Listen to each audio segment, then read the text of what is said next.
Let's make a sliding text in Premiere Pro. So this is my video background. Now I'm just selecting the text tool and just writing my text here. And under Essential Graphics, go ahead and customize your text according to your choice. And I'm just matching my text clip's length with my video length, and then select the text clip and go to Effect Controls, and here you'll find Motion.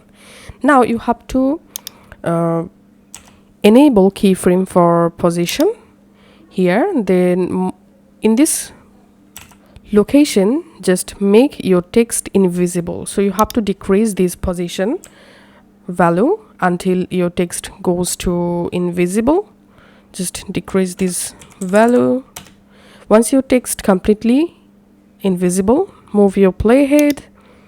And for example, I want to make my text visible here. So here's I'm adding another keyframe for position. And this time I'm just clicking on this reset parameter. And here you can see my text is now showing.